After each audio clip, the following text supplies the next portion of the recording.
All right, hey, this is Rick with Flood Rescue Academy. We're out here on the San Gabriel River Trail today.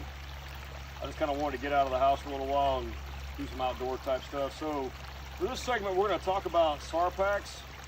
We visited on this back in the spring, and I wanted to reinforce a few things and also maybe add a couple of little tidbits here and there about packs. And we're also going to talk a little bit about clothing and footwear and headgear. Let's start with the pack. So there's lots of packs out there on the market.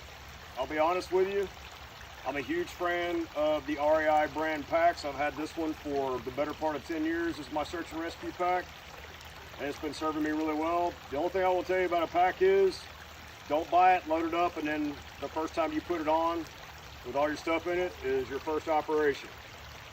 Test it out. If it doesn't work, i.e. it's not comfortable, you can adjust it, go try something else.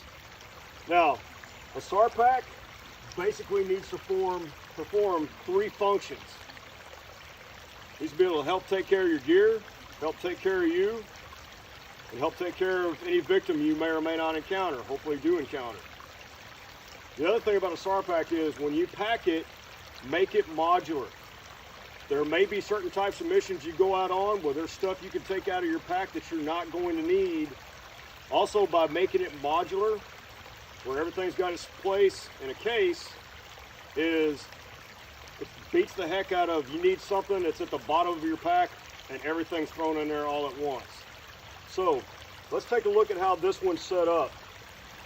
So real quick, I'm going to shift to my iPhone, which is currently being used, but you'll notice I've got a solar charger here. This is for my iPhone specifically. It's my backup communications plan. It's also my backup GPS. I use an app on there called Spyglass. It's a compass app, but it's also a GPS app. Works really, really well if you don't have just a regular Garmin or something like that GPS. But if your phone battery goes dead, if you've got some way of recharging it, spare battery that you plug into the wall through in your pack, or a solar charge, however you want to do it. So let's start on the outside of the pack. If you want to carry the big extra heavy duty knife, remember you have to carry that weight. You really don't need that much. Just something nice and small for the knife. I carry extra paracords, little clips here if I've got to hang something up. So these beads right here, when you're out doing like a more detailed search, like a grid search, or you need to know how to cover a certain distance, these are pace counters. Okay, when you do the ground SAR portion of my class, we talk about how to determine your pace. And then after you've gone X number of feet, you move a bead up, and that helps you keep track of how far you've actually gone. So this is a pace counter. The alternative to this is a little number clicker like you see people at the doors using as people come in and out of stores and establishments. You can get yourself one of those.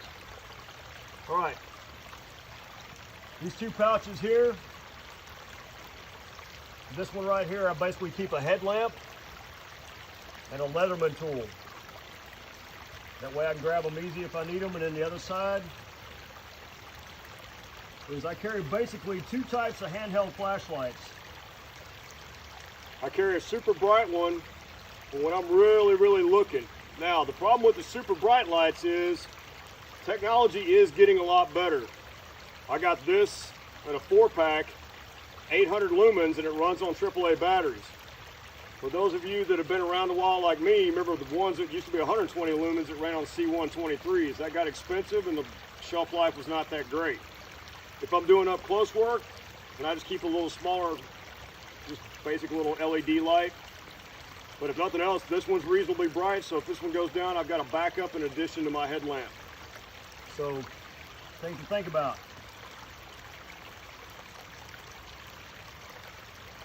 Put that back in there. Make sure your pack either comes with a built-in whistle and a chest strap. If not, Fox 40 makes the best whistle on the market. So, but have some sort of whistle on your pack. All right, very top compartment right here is just a little tiny compartment. I've got stuff I got to get to in a hurry, plus this was where I found space for my safety glasses, so that's kind of where they ended up. But stuff you got to get to in a hurry. Trauma tourniquets. Okay, new tidbit. for when you're setting up your personal flotation device for water rescue. Okay, we want to keep that thing light and agile. That being said, add this to your PFD. You never know when you're going to need it. If you've got the ability to carry two, I recommend that. I've used these once in my life and it took two to get the bleed stopped. So, I got two in there. The other thing I might have to get to in a hurry is an EpiPen. And this one's kind of cool. It's like the Epi version of an AED. Listen closely.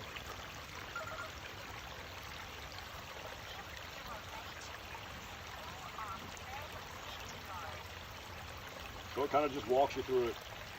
So things you got to get to in a hurry, don't want to have to dig through your pack. All right.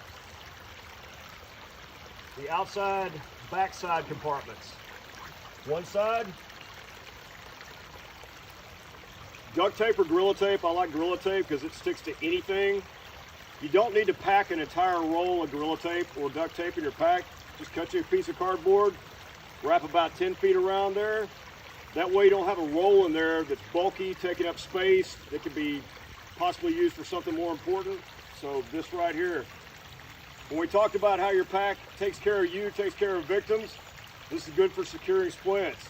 It's good for covering up hot spots on your feet. Blister kits are not that great. These work fantastic. And it's good for patching holes and stuff. So, a little bit of tape. This little pouch right here is basically sunscreen and insect repellent.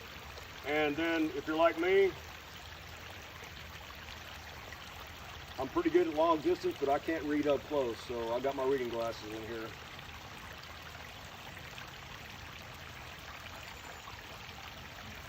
Now, we talked about in that last compartment, things you want to get to in a hurry. That's kind of the same function of this compartment.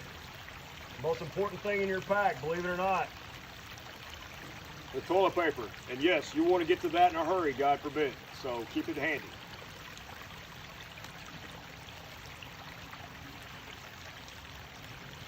All right, on this other compartment, just a basic wound closure kit. Super glue, some band-aids, and sutures. I'm not sewing anybody up. I'm not sewing myself up. This is more like I've got to fix something that's like ripped in cloth. So heavy-duty sewing kit, if you will. And just for grins and giggles, I'll put a thermometer in there because I don't really have anywhere else to put it. Last but not least, always keep a set of tweezers in your pack. So around the country, I have no idea what your terrain looks like without being there on site, but I'm from Texas. There's always something with thorns in Texas. So these are good for getting that kind of thing out. Okay, if you don't want to take a lot of splinting material with you, but you need to make one on the fly, you can't find any debris laying on the ground to make a splint, little Gerber handsaw, good for cutting limbs. Okay, also keep my trauma shears in there. Academy, 20 bucks, and to this day, that's some of the best $20 I've ever spent. So on that note, when you're stocking your pack, you can spend as much as or as little money as you want. Most of the stuff in my pack, believe it or not, comes from places like Walmart, Academy, and the grocery store. You don't have to order a lot of high dollar stuff online if you don't want to. There's stuff out there everywhere. And if you haven't heard of Amazon, yeah, they got it. It's somewhere on their website. That's for you, Amazon. You owe me $1. All right, so the main compartment.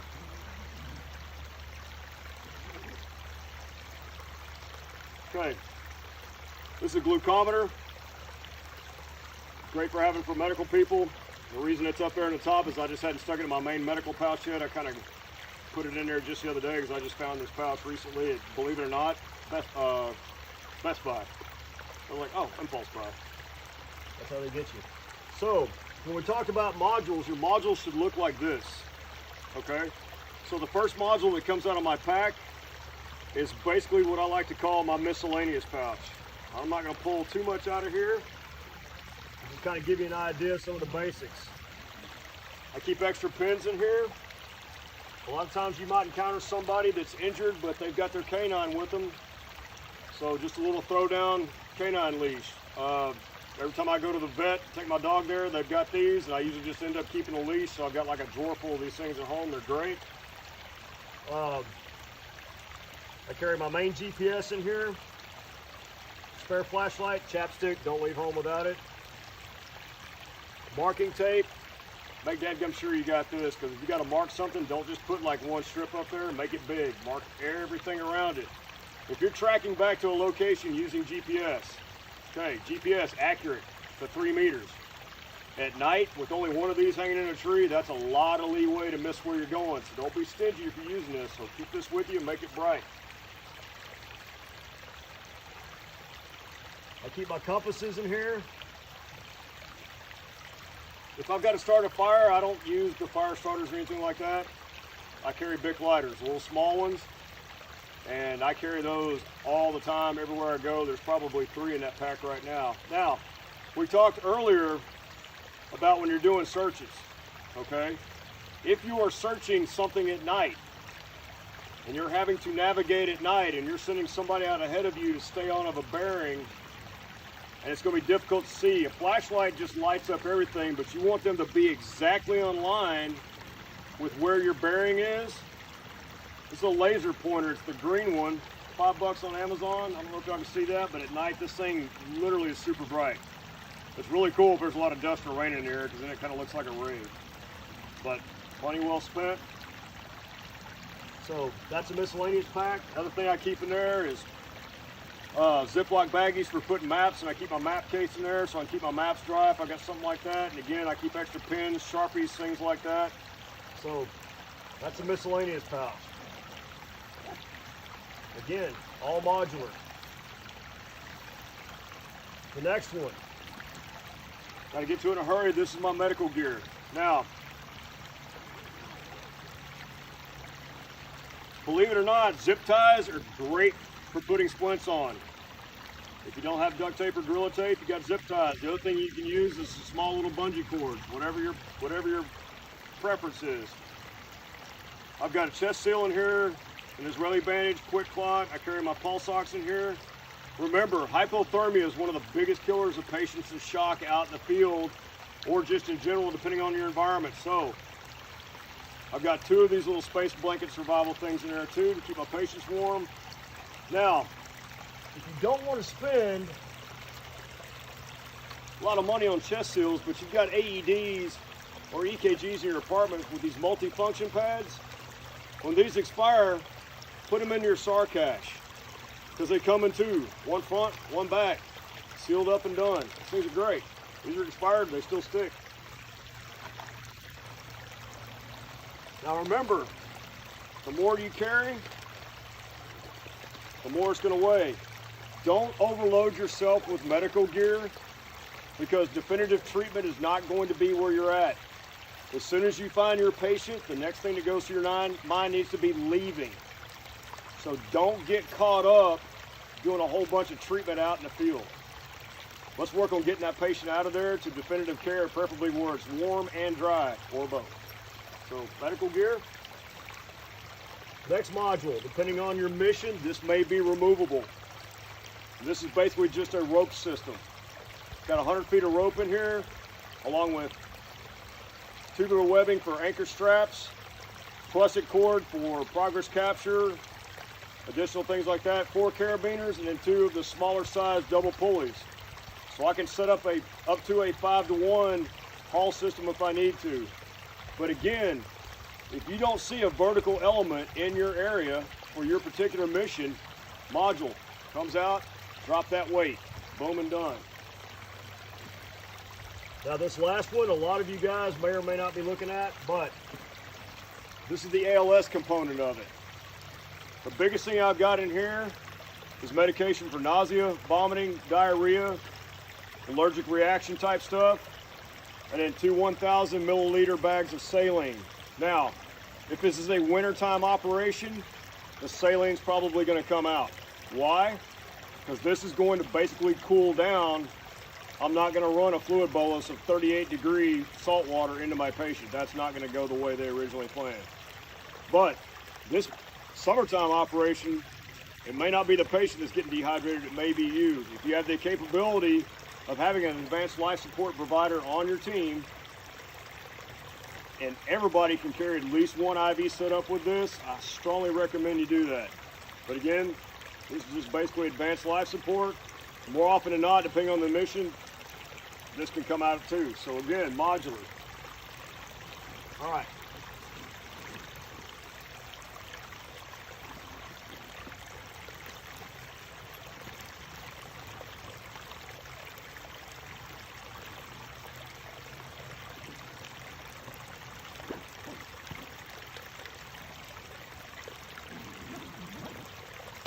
Okay, let's talk about clothing. Let's start at the feet, work our way up.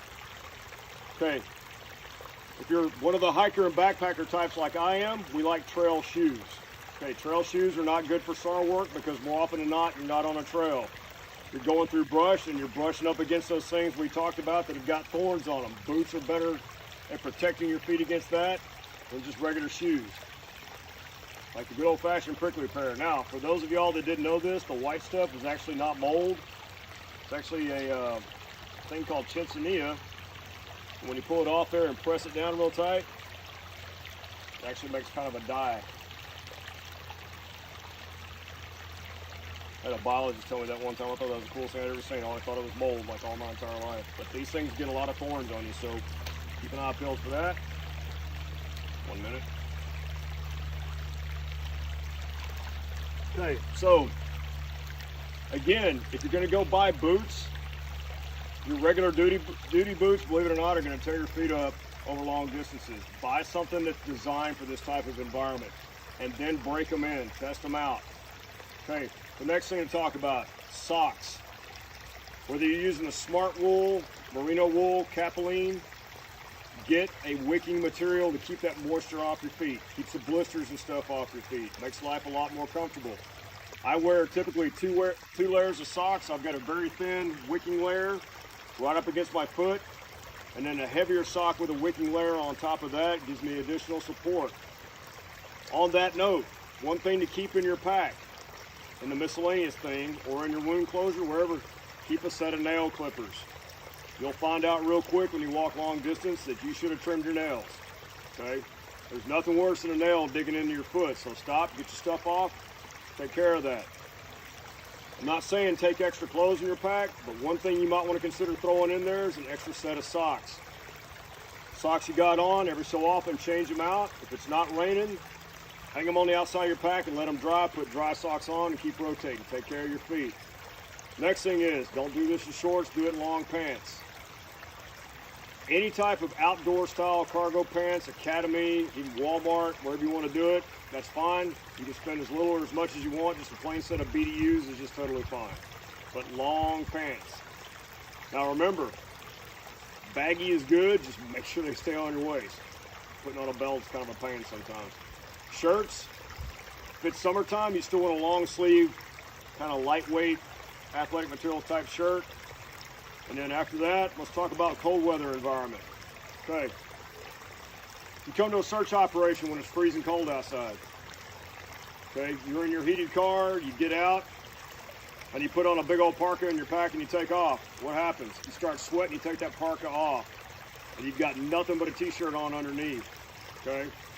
Not the way to go. Let's layer up. Okay? So start here. Lightweight set of thermals under here, the silk liners, whatever you want to go with is great. You get it, start getting hot down there, pull those things off, put your pants back on. Be careful who you do it in front of. Up top, heavier long sleeve shirt over a lighter shirt.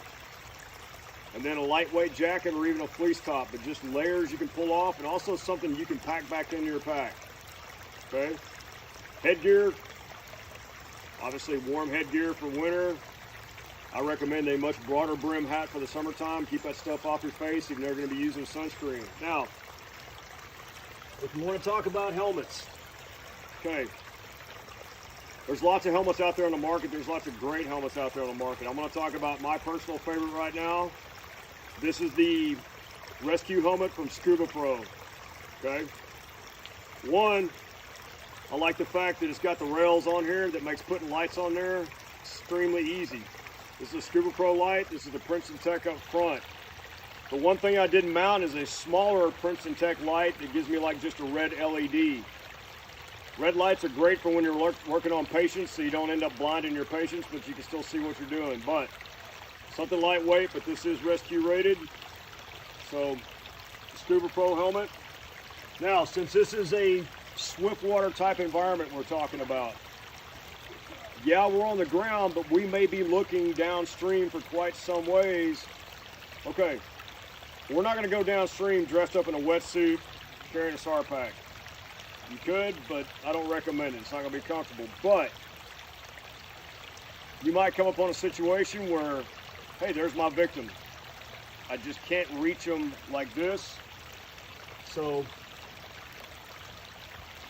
we talked about this earlier, but again, this is the arm lock from Water Rescue Innovations, Connie Sylvester's company.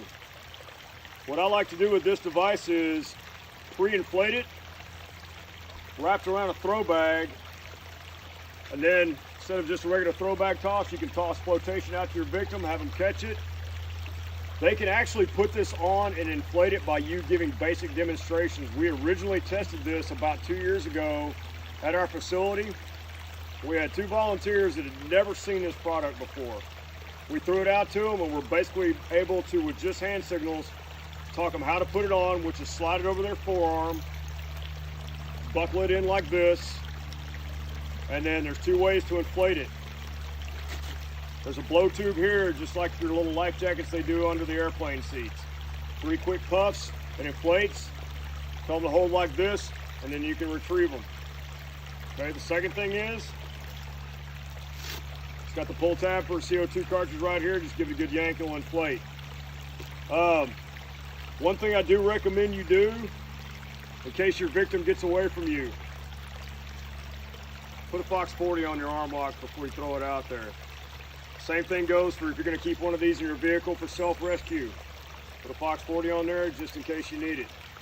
Okay, that includes the updated SAR Pack demonstration for 2021. Stay tuned for more. Stay safe out there. Follow us on Instagram, YouTube, Facebook, and LinkedIn, TikTok. And also go to our website, www.floodrescueacademy.com. And I thank my assistant for reminding me that on the last video. Y'all have a good day.